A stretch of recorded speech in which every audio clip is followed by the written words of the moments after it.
पहिली आदरणीय व्यासपीठावरील उपस्थित मान्यवर आणि माझ्या विद्यार्थी मित्रांनो, ज्ञान नाही विद्या नाही, ज्ञान नाही विद्या नाही, बुद्धी असून चालत नाही, बुद्धी असून चालत नाही.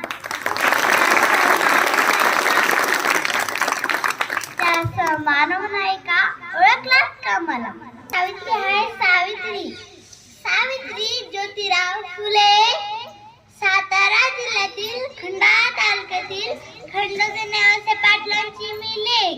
अवघ्या 9व्या वर्षाची असताना ज्योतिराव या नावाच्या माणसाशी माझे लगीन झालं आणि मला हळूहळू कळायला लागलं की ज्या माणसाशी माझे लगीन झालं तो माणूस एक सर्वसाधारण माणूस नाही, तर या जगाला ऊर्जा देणारा एक क्रांती सूर्य. त्यावेळी बायांना उमरा लढण्याची पद्धत नव्हती. बायाच्या जातीने कसं आपण बरं, आपलं घर बरं, घरातील चूल आणि मूल बरं.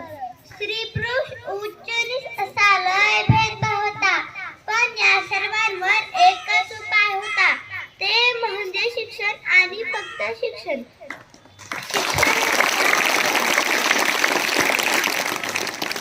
शिक्षणाचा ध्यास हा एकच खूळ ज्योतिरावांच्या मनात होता. शिक्षणाचा ध्यास हा एकच खूळ ज्योतिरावांच्या मनात होता. माझ्याकडे पाटी पेन्सिल घेऊन आणि मला म्हणाले, सावित्री आजपासून मी तुला शिकवणार. मग काय बरं झाला सुरू माझा अभ्यास. बेक बे बेदून 4 बेत्रिक 6 काना मात्रा विरांटी आकार उकार सार लिहायला शिकले, वाचायला शिकले आणि अशातच 1 जानेवारी, होय वार शनिवार दिनांक 1 जानेवारी 1898